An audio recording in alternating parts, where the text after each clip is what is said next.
Kembali di Kompas, Saudara. Kasus dugaan suap yang menjerat mantan Komisioner KPU Wahyu Setiawan dan buron Harun Masiku kini memasuki babak baru. Sekjen PDIP Hasto Kristianto ditetapkan sebagai tersangka kasus suap untuk memuluskan pergantian antar waktu caleg dari PDIP Harun Masiku. KPK menetapkan Sekjen PDI Perjuangan Hasto Kristianto sebagai tersangka kasus suap pergantian antar waktu caleg PDIP tahun 2019. KPK menyebut Hasto memberikan suap pada ex-anggota KPU Wahyu Setiawan. Selain kasus suap untuk memuluskan pergantian antar waktu Harun Masiku, Hasto Kristianto juga dijerat dengan pasal perintangan penyidikan.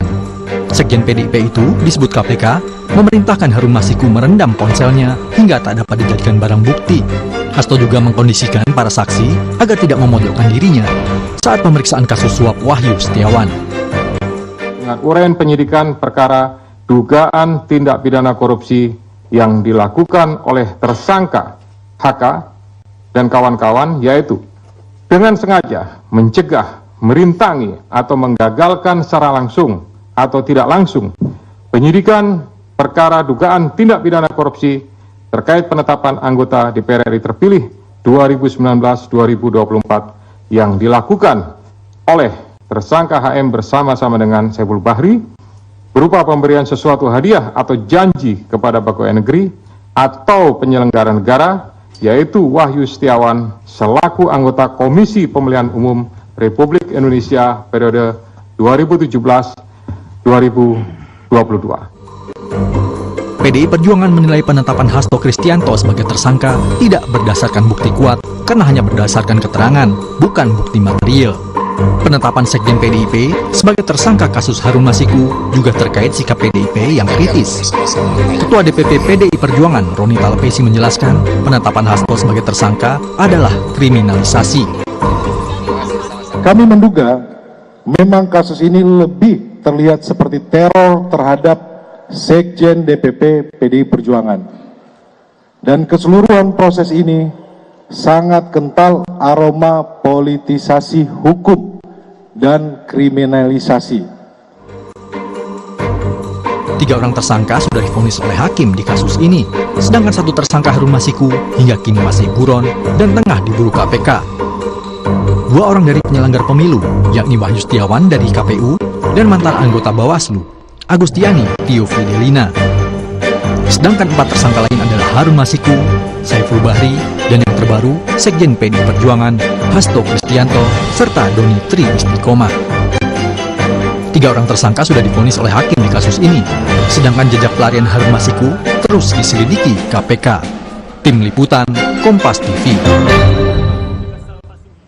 Untuk mengetahui situasi di gedung KPK, kita telah terhubung dengan jurnalis Kompas TV Putri Oktaviani. Okta, untuk saat ini bagaimana dengan perjalanan kasus yang membuat Sekjen PDIP Hasto Kristianto menjadi tersangka suap? Selamat siang Juno dan juga saudara. Saat ini kasusnya masih terus bergulir, penyidikan juga masih terus berjalan setelah KPK menetapkan status tersangka kepada Sekjen PDI Perjuangan yakni Hasto Kristianto. Ini diduga terlibat dalam kasus yang menjerat caleg PDIP yakni Harun Masiku. Jadi Juno dan juga saudara, memang kasus ini sudah bergulir selama sekitar 5 tahun sejak KPK melakukan OTT pada 8 Januari 2020 dan menetapkan Harun Masiku sebagai buron pada 17 Januari 2020. Kenapa baru sekarang? Nah, ini Ketua KPK Setio Budianto menyatakan memang penyidik baru menetapkan status tersangka kepada Hasto setelah melakukan pemeriksaan penggeledahan sampai menyita barang bukti terkait dengan perkara. Memang awalnya dikatakan penyidik ini tidak begitu yakin atau masih ragu pada tahun 2020 untuk menetapkan status tersangka, tetapi akhirnya keluarlah surat perintah penyidikan yang saat ini kita ketahui akhirnya juga menetapkan Hasto Kristianto sebagai tersangka. Nah, jadi apa yang dilakukan Hasto?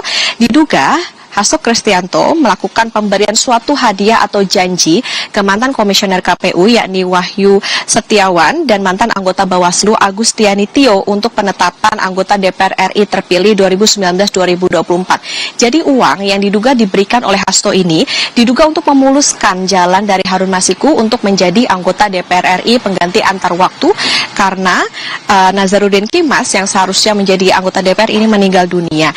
Nah, posisi PAW tersebut seharusnya diisi oleh Rizky Aprilia atau caleg DPR RI PDI Perjuangan yang meraih suara 44.402 suara atau terbanyak kedua, sementara Harun Masiku ini diketahui hanya mendapat sekitar 5.878 suara. Nah, suapnya ini diduga diberikan senilai 57.350 dolar Singapura.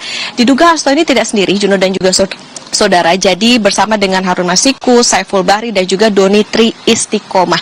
Ketua KPK menuturkan bahwa memang jadi Hasto ini diduga mengatur perencanaan sampai menyerahkan uang ke Wahyu dengan bantuan Saiful serta Doni.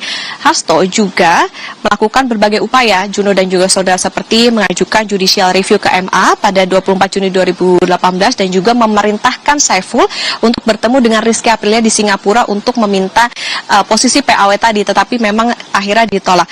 Hasto, Juno dan juga saudara dijerat dengan 2 kasus, yakni diduganya adalah perintangan penyidikan dan juga suap. Karena ini sudah naik ke tahap penyidikan, artinya memang juga dilakukan upaya pencekalan begitu, sehingga ini untuk mencegah Hasto Kristianto yang saat ini sudah ditetapkan sebagai tersangka untuk bepergian ke luar negeri. Jadi tentunya saat ini kita tunggu bagaimana perkembangan dari kasus setelah ditetapkan sebagai tersangka Hasto Kristianto ini, juga maupun perkembangan kasus yang menjerat Harun Masiku maupun juga pencarian terhadap Harun Masiku. Juno?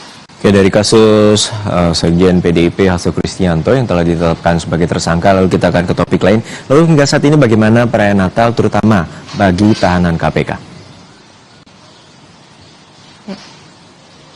Iya, Juno dan juga saudara. Jadi memang sejak pagi hari tadi di rutan KPK di Jakarta ini para keluarga ataupun kerabat dari tahanan KPK ini berdatangan begitu untuk melakukan kunjungan yang dibuka oleh KPK ini untuk memanfaatkan momen Natal ini, dan diberi waktu dari pukul 9 sampai pukul 13 waktu Indonesia Barat. Sudah ada beberapa yang tadi kami lihat sudah pulang atau sudah selesai berkunjung, maupun juga tadi yang masih mengantre untuk giliran masuk. Jadi memang bergiliran, Juno, dan nantinya perayaan Natal di KPK ini setelah dilakukan kunjungan keluarga nanti dilanjutkan dengan ibadah misa di jam 13.30 sampai 15.00 waktu Indonesia Barat. Nah, ini nantinya akan ada sekitar 6 orang tahanan yang beragama Nasrani begitu yang nantinya akan mengikuti ibadah atau misa Natal di hari ini. Juno? Baik, terima kasih atas laporan lengkap Anda, jurnalis Kompas TV, Putri Oktaviani dari Gedung KPK Jakarta.